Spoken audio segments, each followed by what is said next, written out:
Okay, that should be all up there for you to see. So Alice and I are so thrilled to be here with you today for this presentation. And we would like to begin by also acknowledging that our research and work is conducted on the unceded Coast Salish territories of the Tsleil-Waututh, Squamish, Coquitlam, and Musqueam, and we're grateful to be on this beautiful land.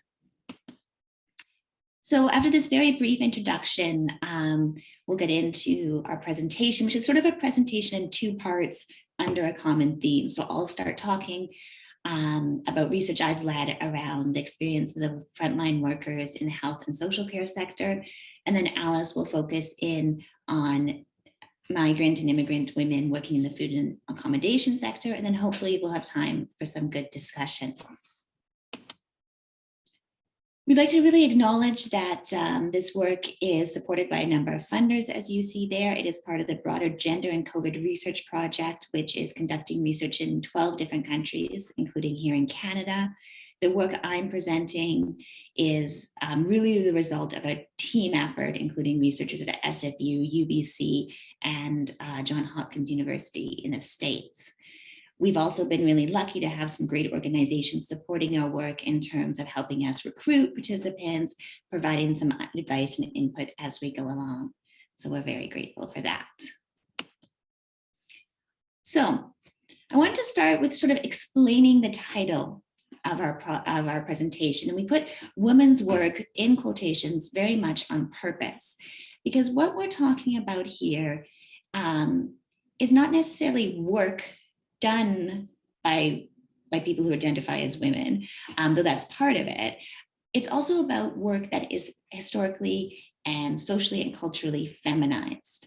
So as you heard in the introduction, both Alice and I come from this topic from a social science perspective. We're a little bit of an odd fit into the health sciences world, though we both seem to have landed here. But we're drawing a lot on public policy studies, political science, and specifically feminist political economy. And so from this background, we are conceptualizing women's work as a social construct around specific sectors in our economy and society that have been and continue to be historically feminized. And by feminized, I mean that it's not only women that work in these sectors, but the sectors themselves tend to be undervalued. They tend to be lower paid. They tend to be perceived as unskilled or less skilled than sectors that are perceived to be more masculine. So if you think just about within the health sector, the kind of differentiation between men cure and women care, or the sectors that are more male dominated tend to be higher paid and seen as more professional or specialized. So there's this construct of what women's work is, and we do see that this work is also increasingly racialized. And I borrowed this graph from Catherine Scott from the Canadian Centre for Policy Alternatives, because it really shows how many of the sectors on the front line of the COVID response are not only dominated by women working in those sectors, but also a disproportionate number of racialized women. And it's worth knowing that lots of racialized people of other genders also work in these sectors. And we're seeing this sort of increasing trend of feminized sectors becoming increasingly racialized. And as this process happens, real wages decrease, wage gaps increase, precarity increases, there's less access to benefits, paid sick leave, and that sort of security structures. Historically, again, we know that when there are big upheavals or changes or crises, there's a lot of changes in how people work and the gendered relations within work. So if you think about World War II and how during that time, so many women entered the workforce in sectors that were previously reserved only for men. We've seen other instances of that also around the world at different times. And COVID, of course, is no exception. The really interesting thing about COVID is that it's highlighted how these sectors of work that we have historically undervalued, that we don't pay very well, that we don't provide a lot of job security within, are so essential to our economy, to our health system, to our social life. And so they've become these frontline essential sectors, which has really kind of created this contrast between how they are valued and how important they are, and really made that contradiction apparent.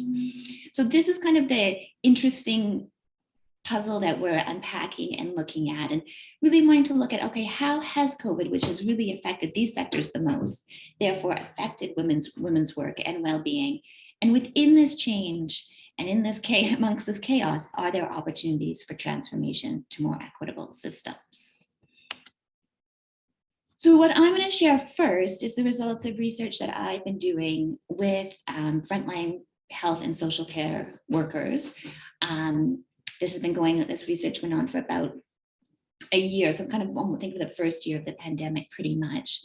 We really wanted to include both those frontline workers that we often think of when we think of essential workers, like nurses and physicians, and those that might be less commonly profiled or discussed in the media and policy debate. So that included midwives, people working in community health and care, people working in long-term care, not just as care aides, but as housekeepers and food service personnel.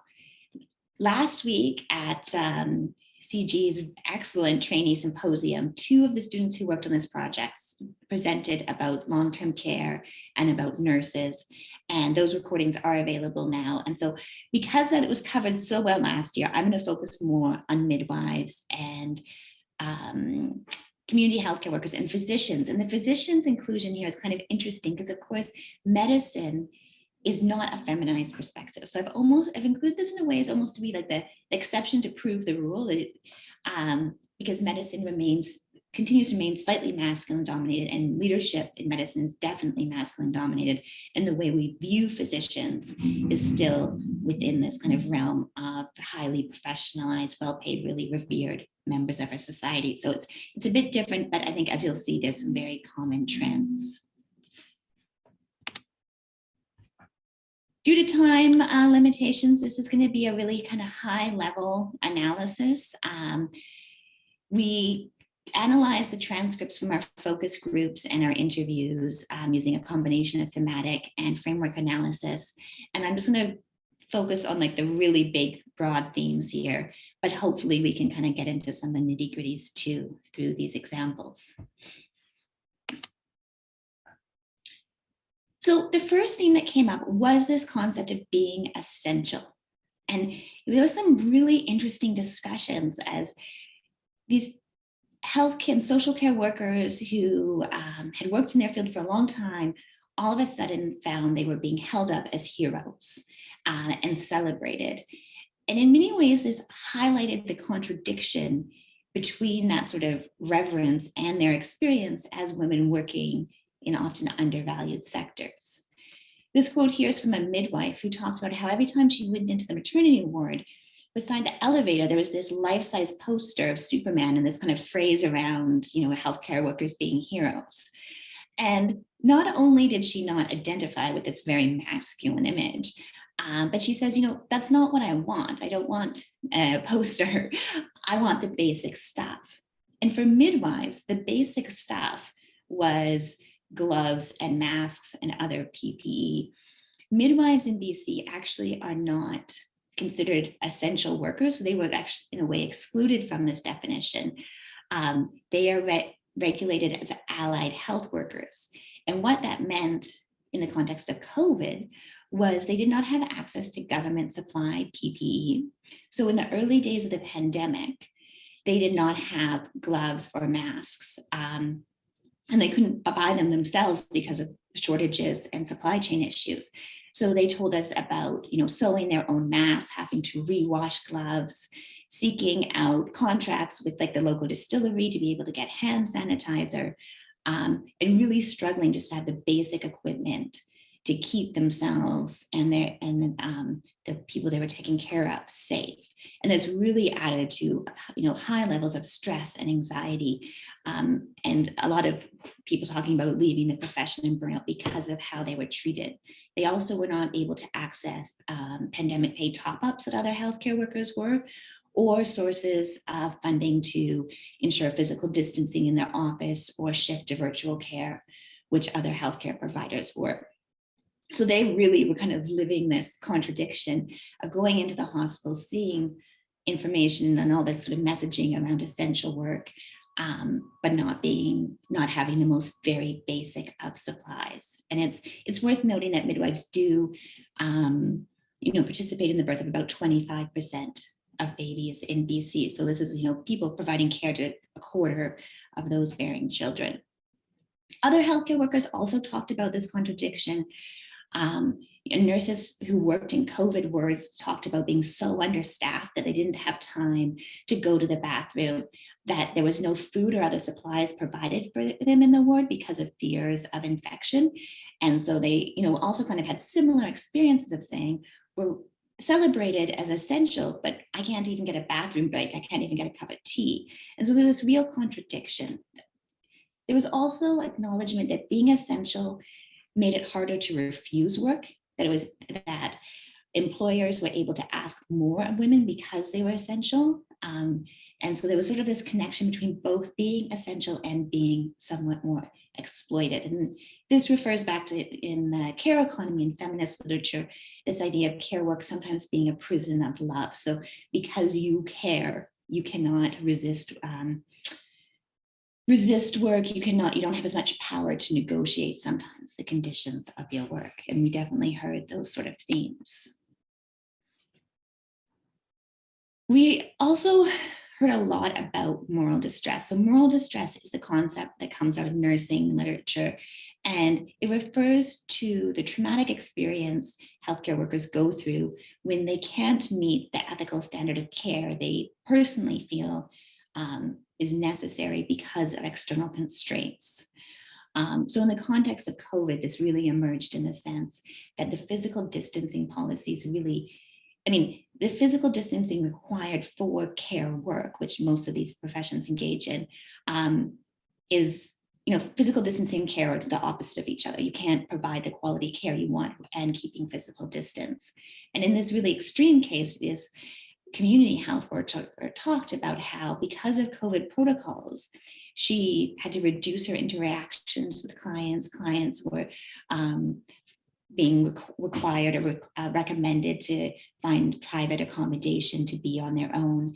And during that time, she saw increases in deaths from toxic drugs. And she couldn't, but kind of live with this knowledge that perhaps if things were differently, these deaths wouldn't have happened.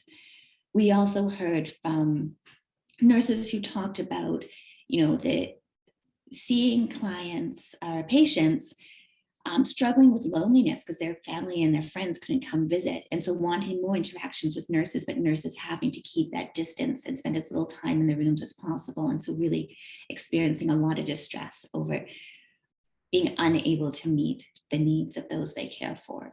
And again, the midwives talked about COVID, process being like the antithesis of midwifery care, and how midwifery care is really about building relationships with pregnant people and babies, and having that sort of close connection. And it was just, they were unable to do it, or are unable to do it in this context, specifically also when they didn't have access to the PPE they needed.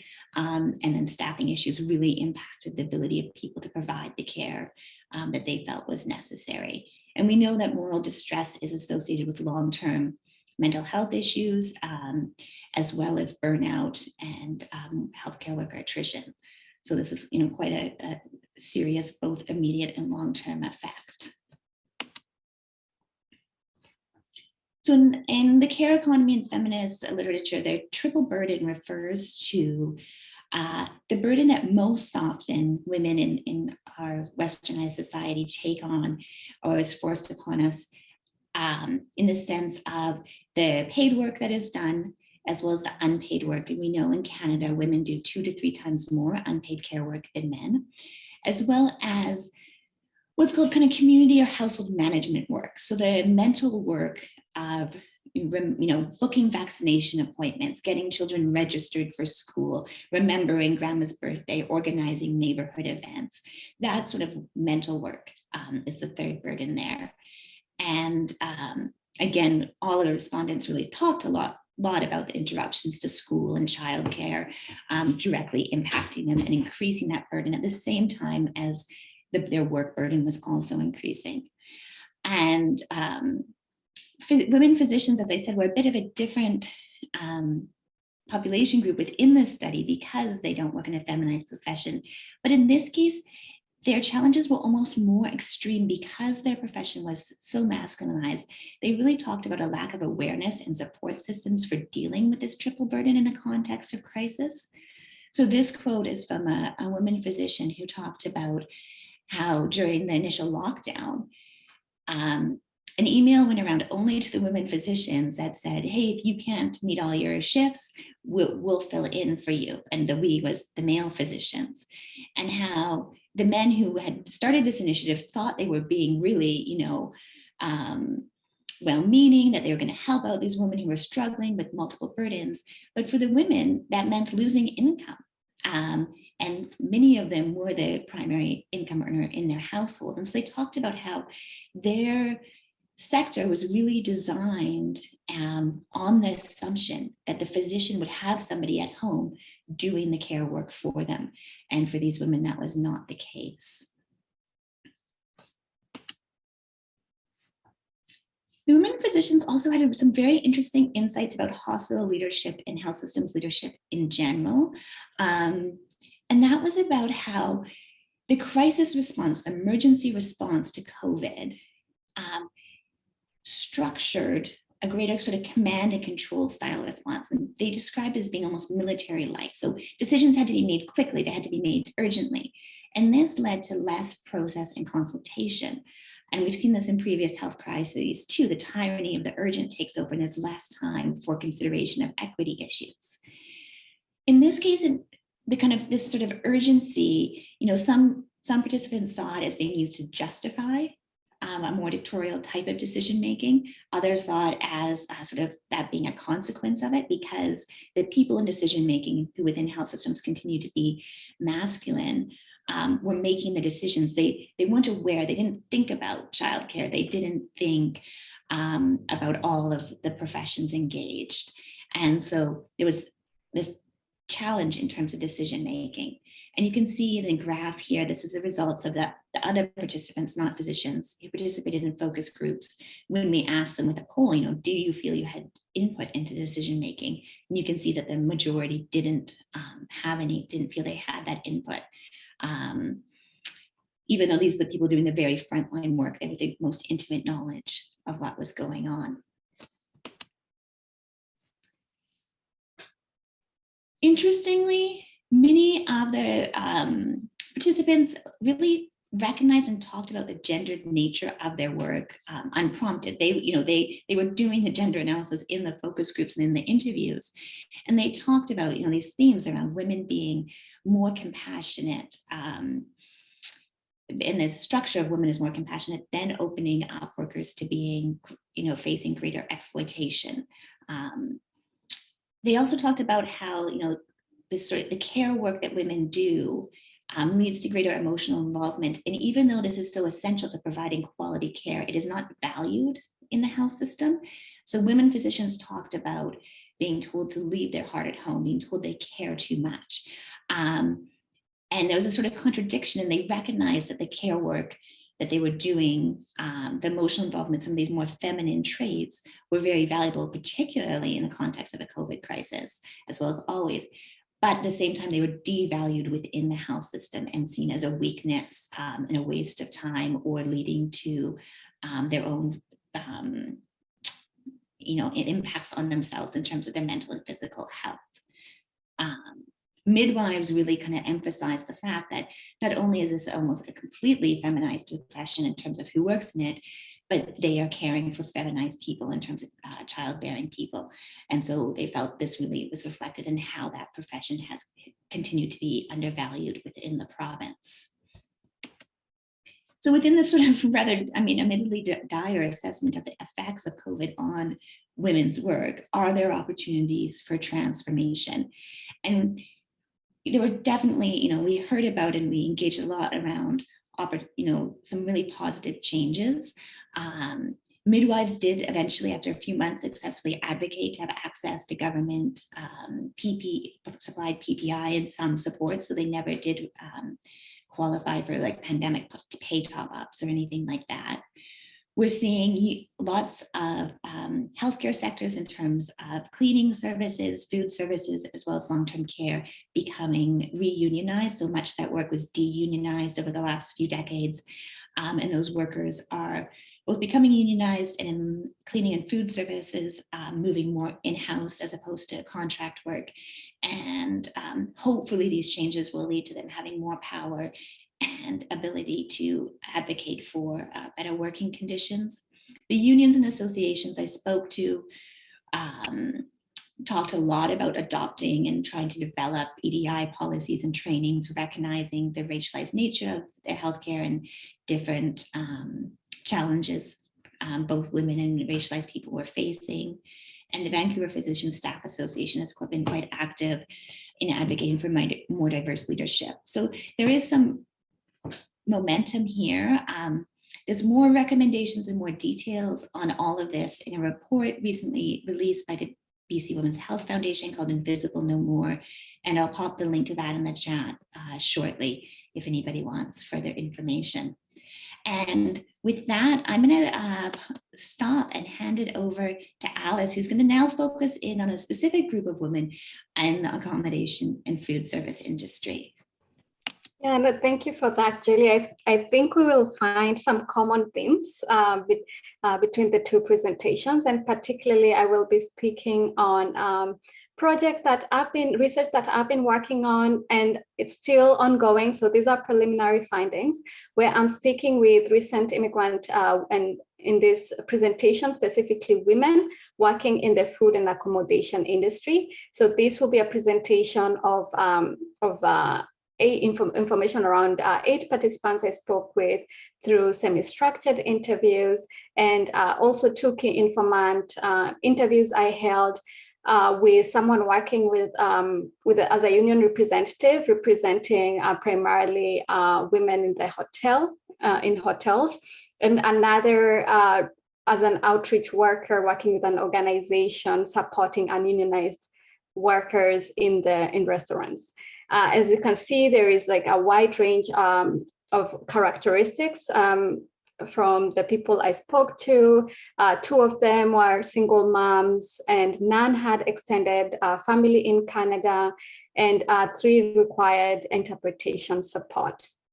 And next, I will speak a little bit about the background of immigrants. So they do face, recent immigrants, they do face diverse barriers that, as some of you might know, including language barrier, lack of recognition of foreign education and credentials, also stigma and discrimination around race, culture, religion, and also having no family support, being economically vulnerable, and some having precarious immigration status. And as this participant here, the first participant I'm quoting there noted, like they come here and then they have to start afresh. They start to learn the language, they start to do the courses, and many find themselves in the accommodation and food services industry. While immigrants represent just 25% of the labor market, that 5% of them are employed in this industry. The accommodation and food services industry is very important to Canada's economy, employing about 6% of the country's workforce.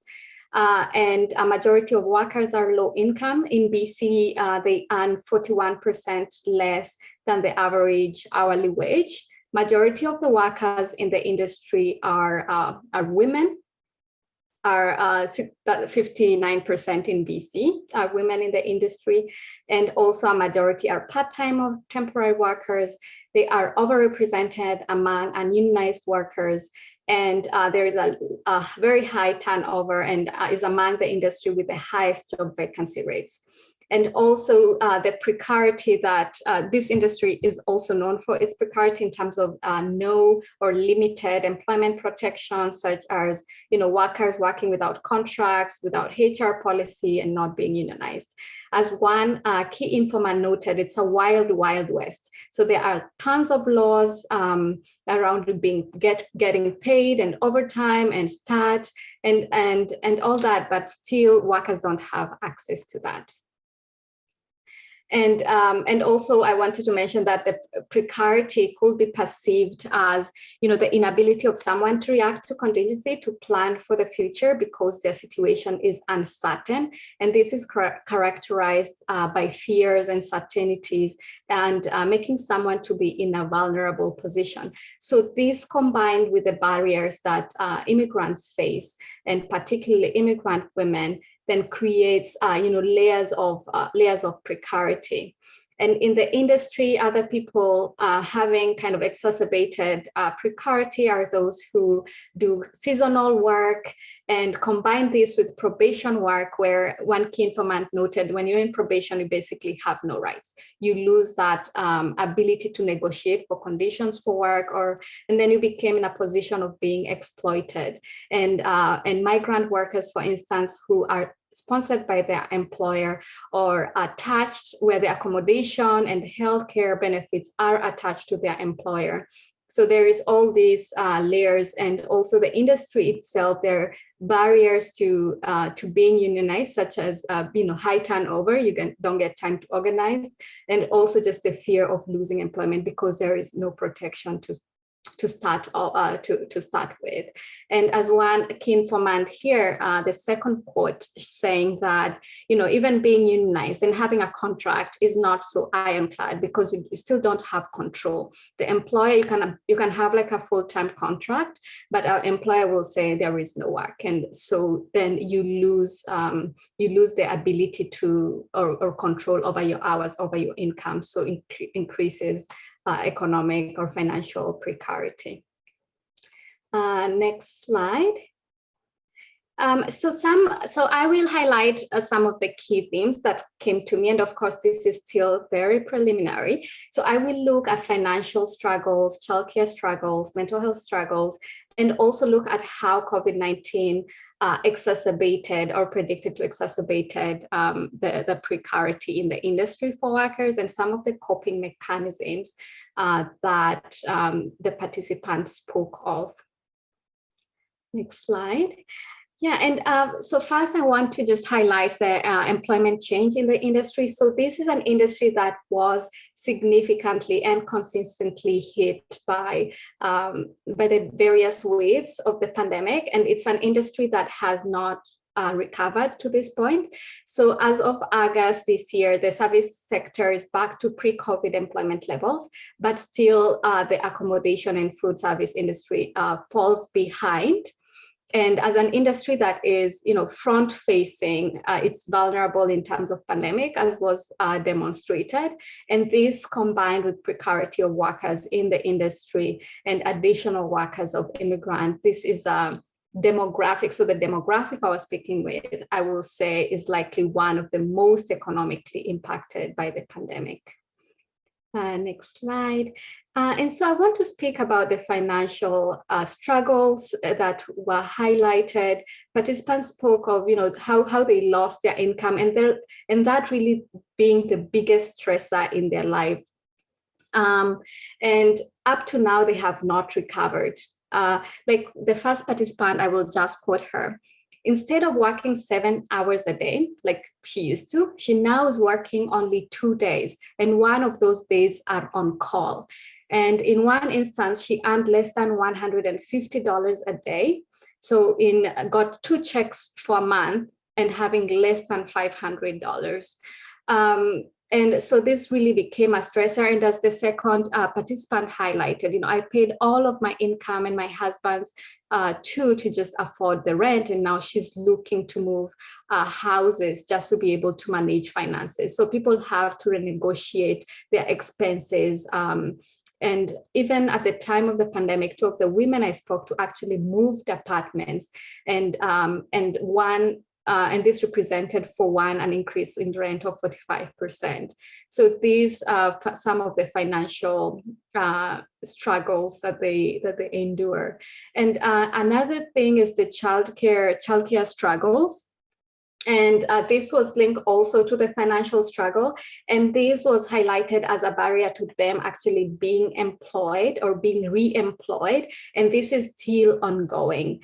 And this is a quote from a woman who has a two-year-old at the time of the interview. And she was saying how she was so excited to have gotten her first job, and she was working part-time, and the other time she would give one of the neighbors the child, and then she will be able to earn money. But with the pandemic, the neighbors became reluctant, and she had to move the kid from one neighbor to another. And at the end, she decided to just get out of employment. And up to now, she's looking for daycare, because there are also, in addition to her not being able to afford daycare, even for the daycares that she's able to afford, there are limited spaces. And this was a theme that was highlighted particularly for single parents, and also depending on the age of the child. And this contributed to the next theme I just want to highlight, which is mental health struggles that were faced.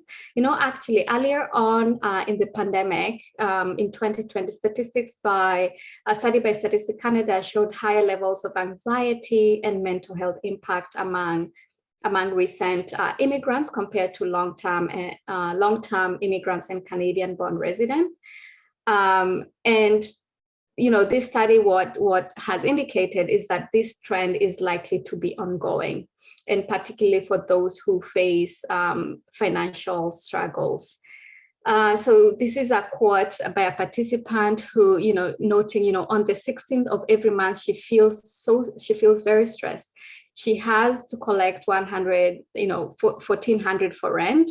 So at the beginning of each month, she can breathe. But when the rent is due, it's almost like she gets like a panic attack. And the pandemic really affected her mental health, and she started taking antidepressant. So many of the women I spoke to, they were saying, how, depressed they felt. And so and there was that common thread of, financial struggles, childcare, like all this compounding on each other. And next, I will just want to, highlight something that, also came up around the precarity that already is in the industry, and that was exacerbated by the pandemic. And as one of the key informants here highlighted, that the workers in the industry are, completely disposable, and the pandemic showed this clearly. And she believes that the pandemic is going to increase the precarity of work in terms of hours, and how much control workers have over their schedule. And the participants below just highlights this, how she wants more hours, but she doesn't have control, even if you have a contract.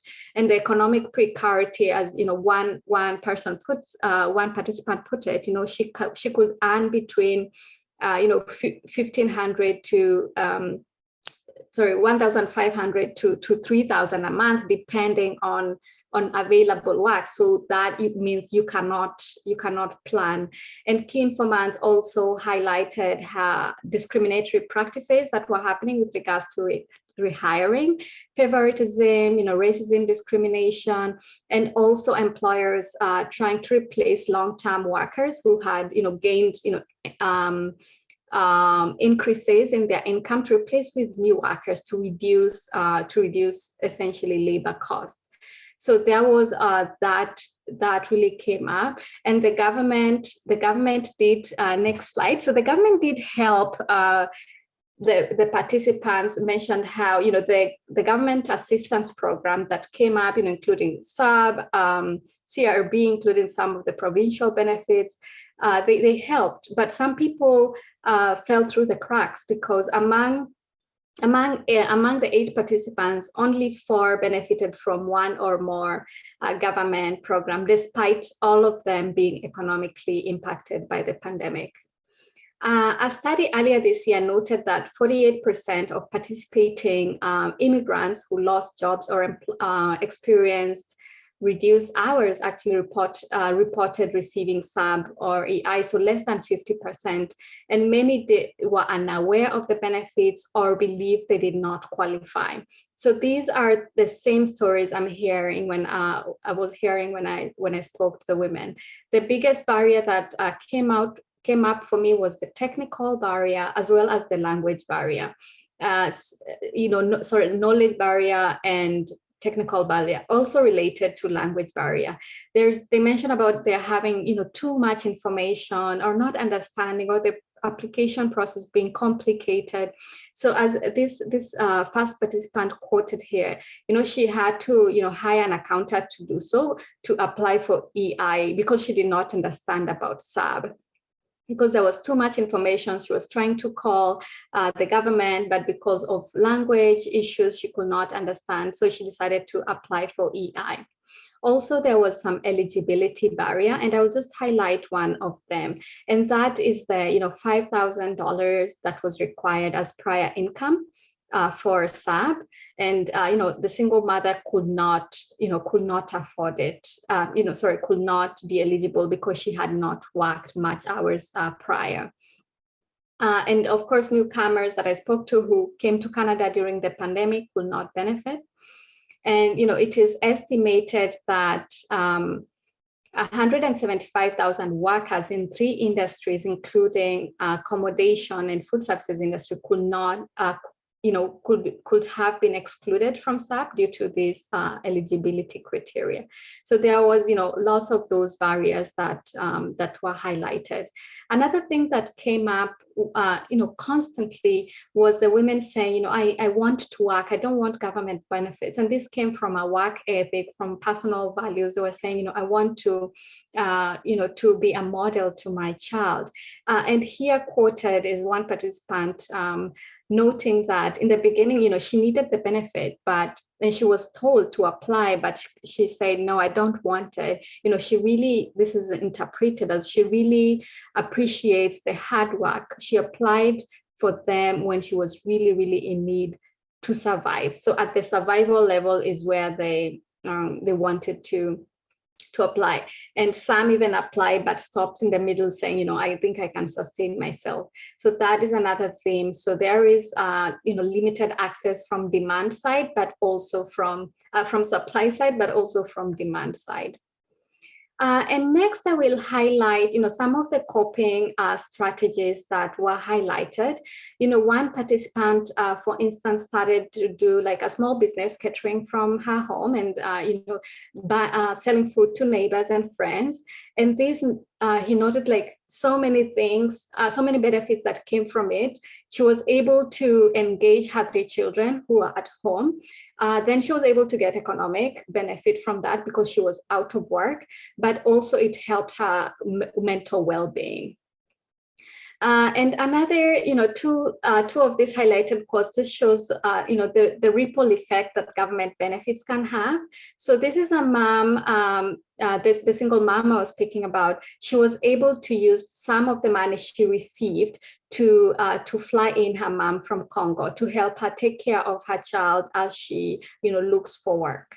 Another one was able to, take a breather from work during the time she received SAB, to concentrate with her work, to do full time. She was, getting credentials as CPA, despite her having CPA in her country. So now she's finished her course and she's now looking for a job that she actually enjoys doing.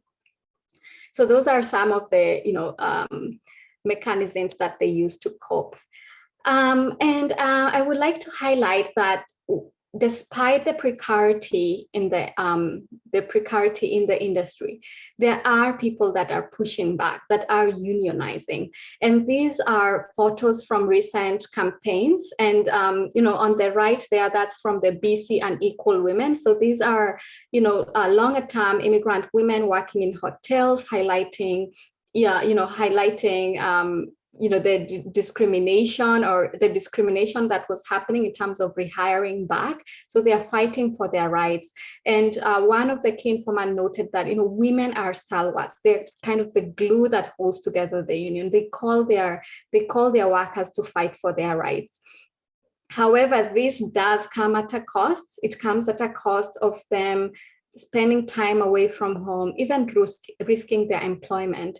And they are currently unemployed, so also struggling to make ends meet.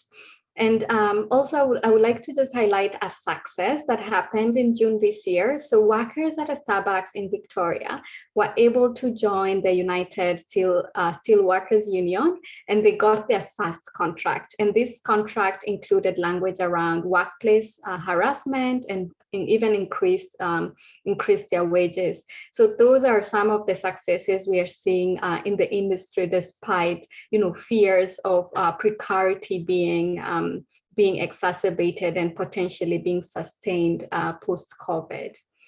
And lastly, what can help? So I am still thinking about this, as I mentioned, still kind of ongoing, but I wanted to highlight what some participants mentioned. They said, we want more daycare spaces. We want the process of hiring people to be easy. And one highlighted how difficult it is because they need Canadian experience. Then, then you become in this position where you take whatever job and you stick in conditions that are harmful or precarious working situation. And one noted, can you give us some tuition fee and then we can get a job and settle better here. And another one highlighted how the most important thing is rent, because the rent prices are too high. So the women really needed an opportunity for them to be self-sufficient. And so that's what I wanted to highlight. But also some thoughts I had is there is need to increase employment protection and reduce precarity of workers.